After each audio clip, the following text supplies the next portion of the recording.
Singer Sidhu मूसेवाले की हत्या को लेकर लगातार नए नए खुलासे हो रहे हैं। कुछ दिनों पहले इस बात का पता चला था कि सिद्धू मूसेवाले की हत्या करने के लिए हथियार पाकिस्तान से मंगवाए गए थे, लेकिन अब इस मामले में खास बात यह है कि पाकिस्तान से हथियार छोटे साइज के क्वाडकॉप्टर ड्रोन से इंडिया भेजे गए थे।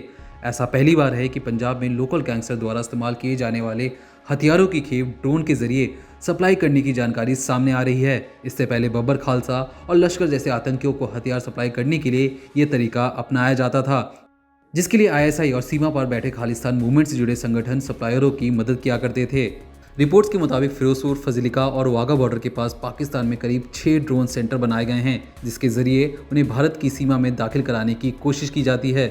सिद्धू मूसेवाले हत्याकांड में ड्रोन से 8 ग्रेनेड, एक अंडर ग्रेनेड बैरल लॉन्चर, एक AK-47 गन और 9 इलेक्ट्रिक डेटोनेटर शामिल थे।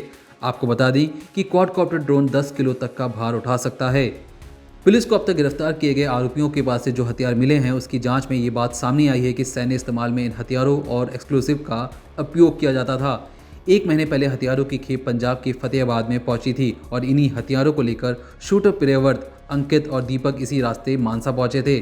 सूत्रों के मुताबिक मूसेवाले की हत्या के लिए 2 आरोपी जगरूप उर्फ रूपा और मनप्रीत उर्फ मन्ना खारत से लुधियाना होते हुए मानसा पहुंचे थे, जबकि प्रियव्रत उर्फ फौजी, अंकित और कशिश उर्फ कुलदीप और दीपक उर्फ मुंडी हिसार की उकालना मंडी के रास्ते फतेहाबाद होते हुए सुदुलगढ़ के रास्ते मानसा पहुंचे थे।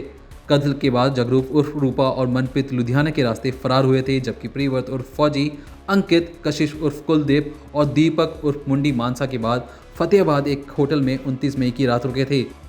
अगले दिन वो एक ट्रक में सवार होकर गांधीनगर पहुंचे और वहां से उन्हें गिरफ्तार किया गया। जांच एजेंसियां अब इस सेंटर का पता लगाने की कोशिश कर रही हैं, जहां से ड्रोन को भारत की सीमा में दाखिल कराने की कोशिश की गई थी।